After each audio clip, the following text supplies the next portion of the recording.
Bom dia a todas e a todos.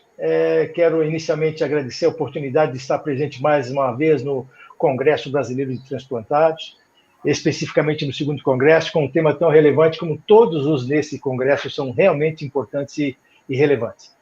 Trago aqui duas pessoas extremamente importantes para a nossa discussão sobre o transplante de medula óssea.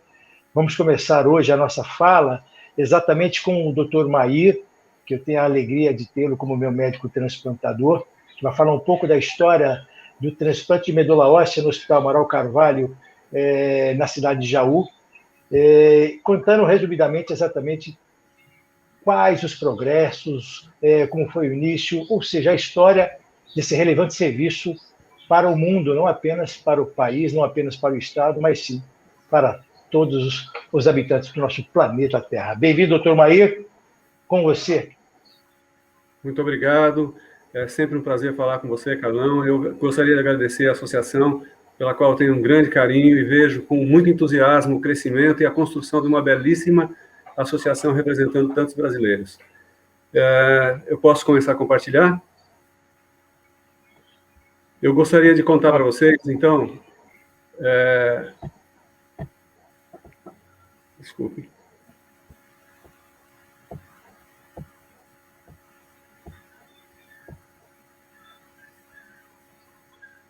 Por que contar a história de um centro?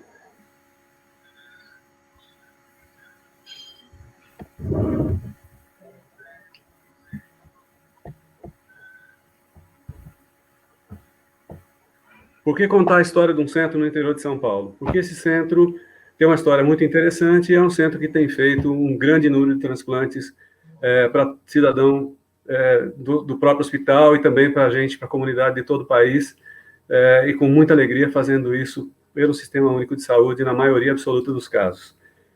Por falar em Sistema Único de Saúde, eu gostaria de dizer para vocês que eu acredito muito no sistema de saúde que nos rege.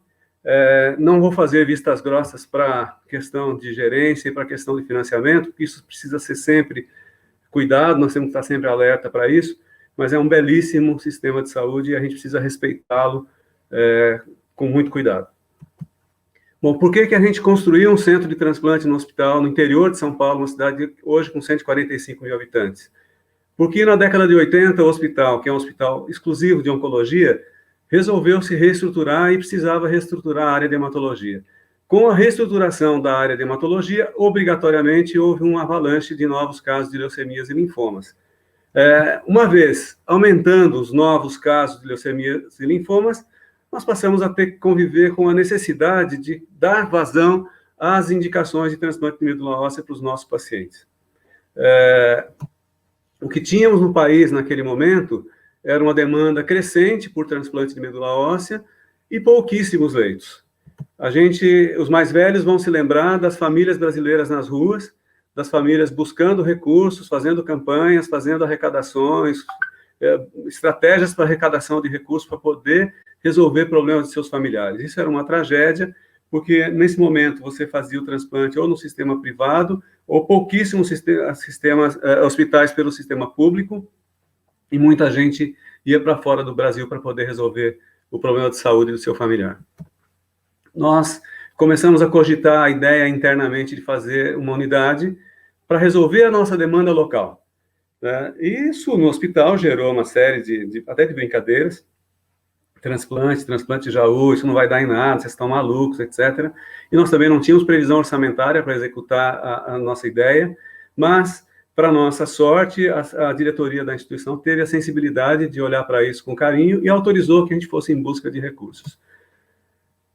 A história acaba envolvendo duas cidades muito próximas, a história envolve Jaú e Botucatu, duas cidades muito parecidas, duas cidades muito importantes na época nobre do café no estado de São Paulo e no país, e que tem uma coisa muito interessante, que todos os membros da nossa equipe, naquele momento, eram oriundos da Faculdade de Medicina de Botucatu. E lá nós fomos buscar o nosso amparo para poder tentar avançar na área de hematologia e também depois no transplante de medula óssea.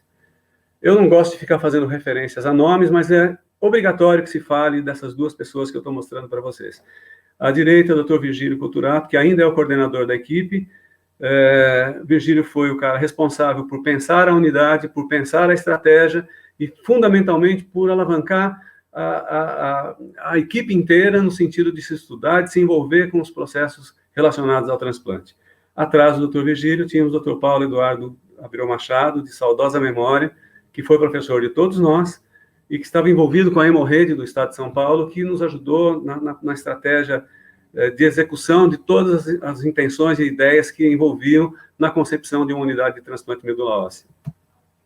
A partir da busca de recursos, nós tínhamos buscar outras estratégias para aprimorar recursos humanos, construir uma enfermaria, ambulatórios, laboratórios, e fomos em busca de parceiros, tanto internamente quanto na região, e parceiros dentro do Estado de São Paulo.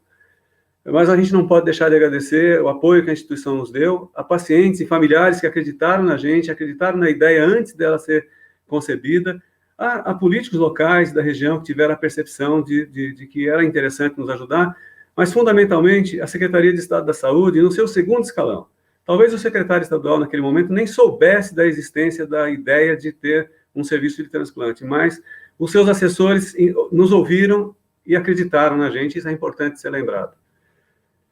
A estratégia inicial de 94 a 96 foi estudar muito, muito, muito, muito. E nós não só fazíamos reuniões internas, como trazíamos para nos visitar todos os centros de transplante do Brasil, enviaram algum membro, a maioria deles o seu coordenador, para nos visitar, fazer uma apresentação, discutir, e a gente fazia dessas reuniões uma verdadeira busca de estratégias, de ideias e de ensinamentos para que a gente pudesse seguir adiante. Claro que, então, tudo começou de uma junção do hospital com a Unesp de Botucatu, mas aí a gente precisou de um parceiro, né, no laboratório de Agariá, que foi imediatamente acoplado às intenções da gente, o laboratório da USP em Bauru, e depois os hospitais de clínicas, tanto da Universidade Federal do Paraná quanto da USP e da Unicamp, permitiram que a gente fosse treinado nas suas unidades, nos seus laboratórios. Já também no início a gente pôde contar com a consultoria do Dr. Wellington Azevedo, que hoje está em Belo Horizonte, mas que implantou junto conosco o nosso centro, da Unicamp, alguns outros em Belo Horizonte. Em suma, Dr. Wellington certamente é o médico que está ligado à maior criação de números de leitos de transplante para o país. Foi também presidente da Sociedade Brasileira TNO, a quem a gente não pode deixar de homenagear num momento como esse.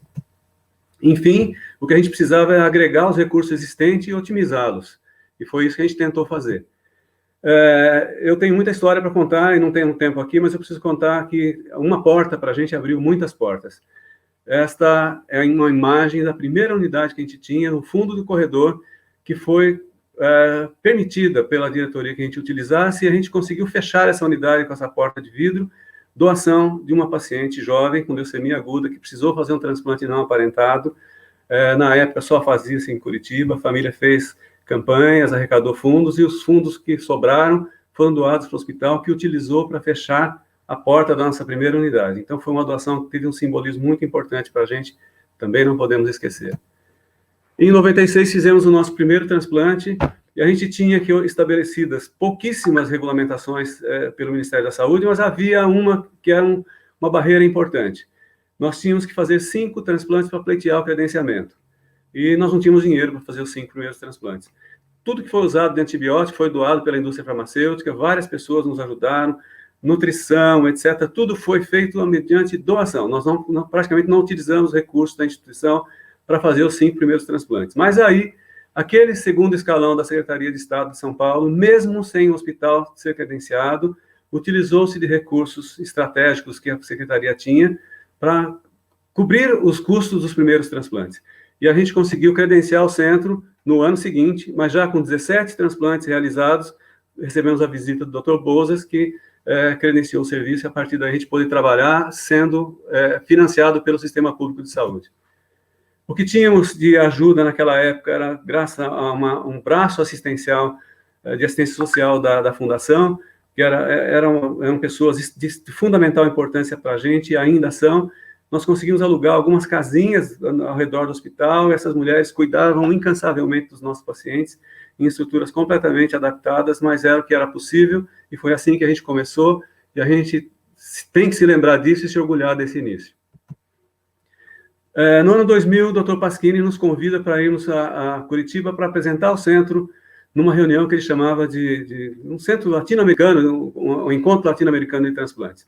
Eu confesso que fui muito amedrontado para lá, porque a gente tinha 15 casos apenas para apresentar naquele momento, e a gente fez isso com muita dificuldade, porque eram poucos casos, várias doenças diferentes, mas, terminada a minha apresentação, o Dr. Pasquini pediu a palavra, eu tremi, mas o que ele fez foi de fundamental importância para a gente. Ele se levantou e disse que tinha conhecido o nosso centro, tinha visitado e sabia que a gente estava trabalhando no caminho correto e que apostava muito no nosso serviço. A gente espera não decepcioná-lo, mas foi isso que fez com que os centros do Norte e Nordeste passassem a nos encaminhar os seus doentes.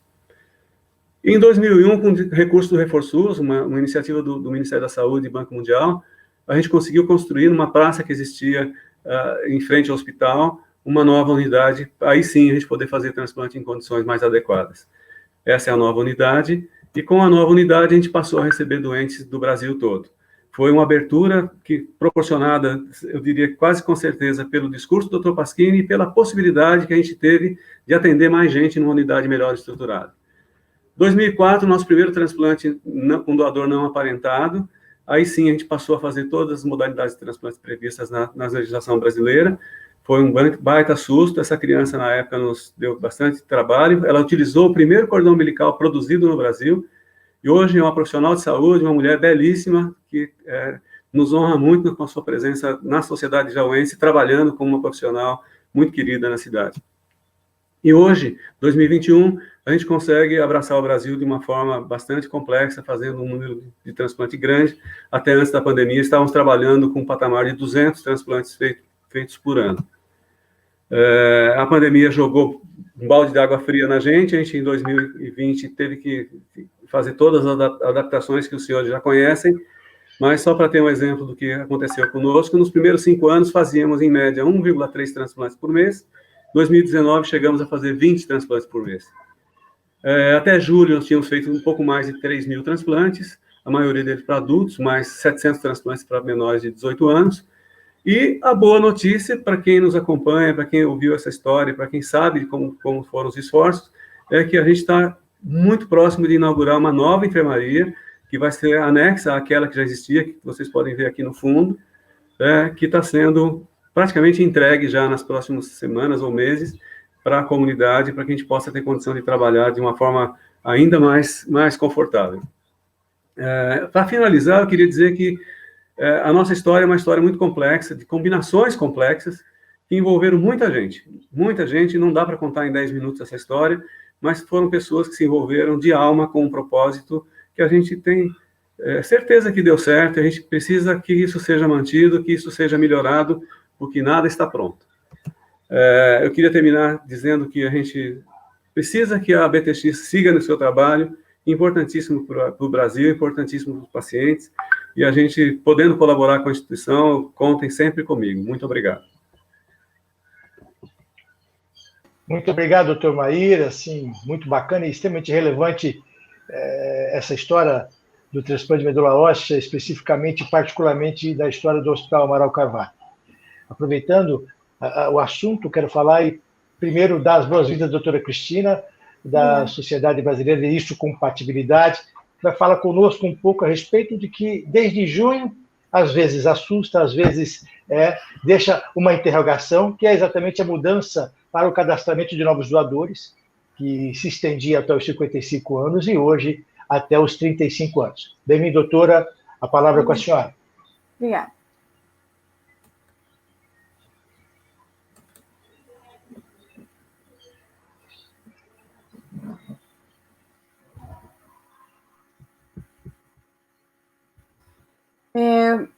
Primeiro eu queria agradecer o convite e falar sobre essas portarias que levantaram várias dúvidas a respeito do que seria, do que está acontecendo. Só para o esclarecimento, a última portaria que trouxe alguma coisa nova para a histocompatibilidade oferecer aos pacientes foi em 2000, e agora, 21 anos após, nós tivemos a publicação dessas 4 portarias. A 1228 e 684 ela é sobre os transplantes de órgãos e de medula óssea, mas a 12.29.685 foi a que trouxe maior dúvidas e perguntas, é sobre o redome. Então, a minha palestra é sobre essas duas últimas.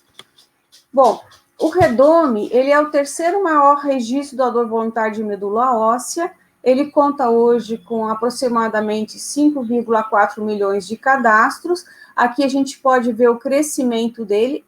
Esses gráficos são da doutora Daniela Oliveira, do último encontro do redome com os laboratórios, dia 30/8 deste ano. O cadastro inicial era de 18 a 55 anos. Porém, o doador voluntário, ele ficava ativo até a idade de 60 anos. Com isso, nesse outro gráfico aqui, nós temos o envelhecimento do nosso registro. Isso quer dizer, é o número de doadores cadastrados que atingirão 60 anos e deverão deixar o nosso registro, ou seja, o envelhecimento dele.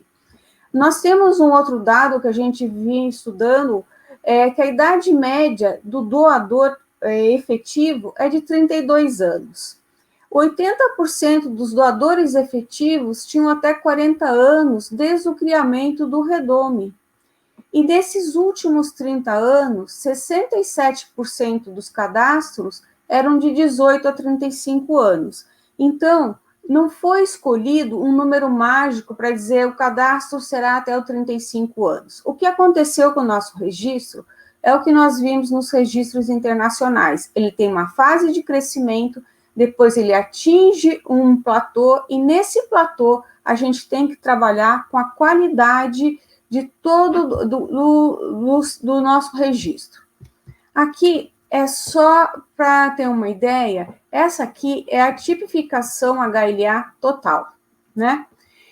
Antes da portaria, a gente tinha a primeira fase, que era o cadastro realizado, a tipagem HLA, A, B e DR, por técnicas de biologia molecular, em que a gente atendia apenas o primeiro campo, que é o campo em que você tem o grupo alélico. Na segunda, quando esse indivíduo, por ABDR, se achava uma compatibilidade, vinha um grupo de indivíduos, de possíveis doadores, e eles eram encaminhados para uma segunda fase, onde ele tipava para alta resolução DRB1 e DQB1. E essa tipagem tinha que ser por SANG ou NGS. E aí, então, a gente conseguia determinar a proteína, ou seja, a molécula HLA. Então, a partir daí, você escolheria os mais compatíveis com aquele receptor, com base no AB, a tipagem HLA AB de baixa resolução, e DRB1 e DQB1 de alta resolução. Partia, então, para uma alta resolução, em que era a tipificação de A, B, C, até o segundo campo, para que a gente chegasse à proteína expressa na membrana. A partir daqui, então, eu escolhia o melhor doador para cada receptor e partia para uma quarta fase, um confirmatório, que era a repetição da primeira fase.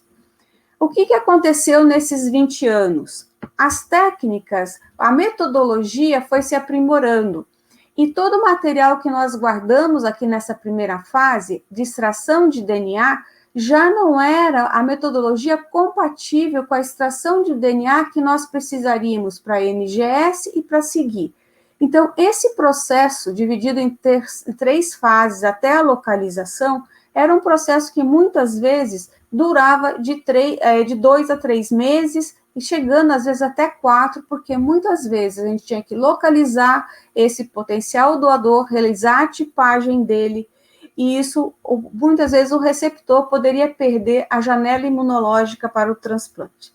Pois bem, a gente estuda essas possibilidades junto com o redome desde 2017 e vimos que o que seria interessante, já que os doadores preferenciais têm em média 32 anos, então reduzir a entrada de 18 a 35, o que já vinha acontecendo naturalmente nos últimos 3 anos. Então, hoje, o doador voluntário, ele já deve entrar com NGS ABC, DRB1, DQB e o DP, que nem era tipado, pela outra portaria havia essa possibilidade. Ele, então, já vai ser identificado de cara quem é o melhor doador para determinado receptor e parte, então, para a fase confirmatória, que essa fase é uma de baixa resolução. Então, como que ficou? A agilidade é rápida. Então, hoje nós podemos escolher o melhor doador para um receptor em questão de semanas, de 1 a 2 semanas. É o tempo da busca, achou, é aquele, espera o leito, faz a confirmatória, o workout e já está pronto para o transplante. Vai haver, antes dessa portaria 1229, havia uma cota cota nacional de 400 mil doadores, de cadastro 400 mil doadores. Ela foi para 145.632. Houve uma redução de 63,6%. Se vocês lembrarem, o que já estava sendo cadastrado antes eram 67% dos cadastros dos 3 últimos anos, tinha de 18 a 35 anos. Então, nós estamos mantendo aquele mesmo número de cadastros de indivíduos de 18 a 35 anos. Só que a média de cadastros novos nos últimos 5 anos foi 250 mil. Nós já não chegávamos mais aos 400 mil novos por ano. Isso aqui é aqueles 2 gráficos que a gente coloca aqui, ó. Na azul, eu tenho o crescimento do Redome até 2021, chegando a 5,4 milhões de doadores voluntários. Aqui é o número de cadastros de doadores voluntários novos por ano. Vejam como ele já vem caindo dos 400, vem caindo drasticamente, chegando aqui. Bom, 2021 foi um ano atípico, vamos considerar aqui 2019.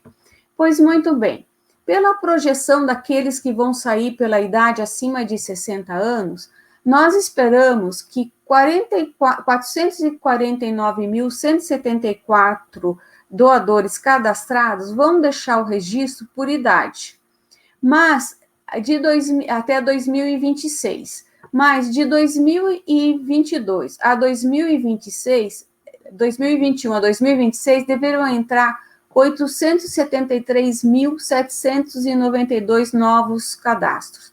Fazendo a diferença que somamos, nós estimamos que em 2026 nós tenhamos 5,8 milhões de doadores voluntários cadastrados, ou seja, nós vamos ter um aumento de 400 mil.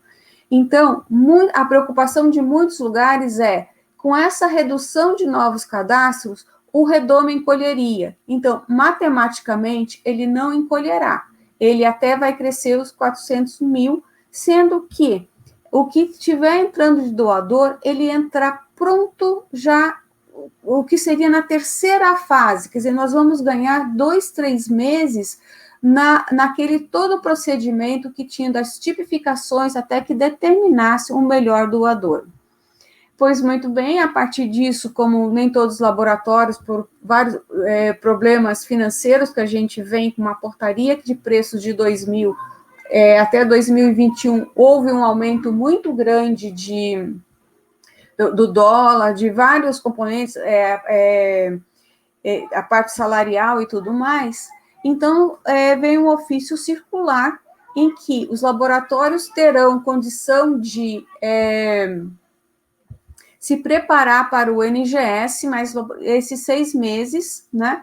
Então, as novas cotas, elas já entraram em vigor, metade dessas até a partir do dia 1º de julho, e até o dia 28 passado, dia 20 de agosto, nós deveríamos ter enviado ao Redome o número de amostras cadastradas anterior a 30/6 que não foram tipificadas, e a capacidade instalada atual e necessidade de apoio para a implantação de novas tecnologias.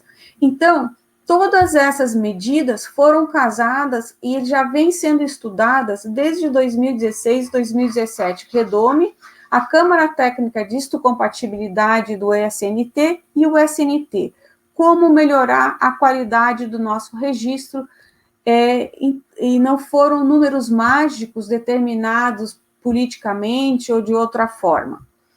Por outro lado, a BHI, a próximo ano, ela está acompanhando todas essas modificações. Nós criamos um grupo de trabalho chamado NGS para orientar os laboratórios que estão em fase de implantação ou irão iniciar o processo, em que nós vamos ter toda uma orientação e acompanhamento desse processo de validação, número mínimo de amostras, critérios de escolha dessas amostras, padronização nacional e critério mínimo para reportar os resultados e outros tópicos que estão surgindo. Então, esse grupo hoje é formado pela doutora Margarete Torres como coordenadora, Gisele Rampan, que são laboratórios que já têm experiência com NGS. Dr. José Samuel Silva, daqui do Paraná, Juliana Cardoso, do Einstein, Mônica Goldenstein, do HLAGIN, Rafael Cita e Raquel Fabretti, do Imunolab. Então, esse grupo já está trabalhando, vai começar a apresentar seus primeiros resultados em breve. E toda a conquista da BH, ela sempre foi devido a uma somatória de esforços e resiliência, eu digo até teimosia, de cada diretoria e suas comissões, e cada conquista que nós tivemos é um mérito coletivo e um conjunto de ações. A gente procura sempre combinar nossas ações práticas com o estudo da realidade do Brasil, com as necessidades, novas técnicas que surgem, o que de treinamento. Eu represento a última gestão da Associação Brasileira de Histocompatibilidade. A partir do ano que vem, a nossa ABH, com base nos princípios anteriores e abrindo e ampliando os horizontes, ela vai nascer a Associação Brasileira de Histocompatibilidade e Imunogenética. E eu agradeço muito a Associação Brasileira de Transplantados pelo convite e sempre contem com o apoio da BHI. Muito obrigada pela atenção. Gostaria de agradecer imensamente ao doutor Mair e dizer, doutor, que existe uma frase que diz mais ou menos assim: o pioneirismo nunca foi e nunca será um fenômeno de massa. Essa belíssima história da qual o senhor faz parte e ajudou a construir nos orgulha como transplantados, como cidadãos brasileiros, e parabéns pelo arrojo, pela competência técnica e pela história que o Hospital Amaral Carvalho tem e representa e deixa esse legado e ainda continua cumprindo esse legado para todo o estado de São Paulo e para todo o país. Muito obrigado, doutor Mair. Muito obrigado, doutora Cristina, por ter tido a habilidade fantástica de esclarecer realmente pontos que às vezes para nós pareciam obscuros em relação a essa diminuição, a essa nova portaria, a busca de novos doadores. Parabéns pela gestão e parabéns pelo início de uma nova jornada, quando a associação se desmembra, né, e se coloca numa nova possibilidade de trazer benefícios para toda a população brasileira. Se particularmente encerrando, ela junta mais um ramo. Aumenta a responsabilidade. Muito obrigado. A BTX agradece a ambos do fundo do coração, particularmente, especificamente no caso de ambos, que a gente tem informação. No caso do doutor Mair, um beijo enorme no coração, que tudo esteja correndo bem. Né? E, doutora, pelo passado da semana, nosso beijo no coração de toda a sua família e pela brilhante palestras que ambos puderam fazer para todos os brasileiros e brasileiras, transplantados ou não, que estão participando desse congresso, desse segundo congresso brasileiro dos transplantados, realizado pela BTX. Muito obrigado, um beijo enorme no coração. Obrigado. Obrigada.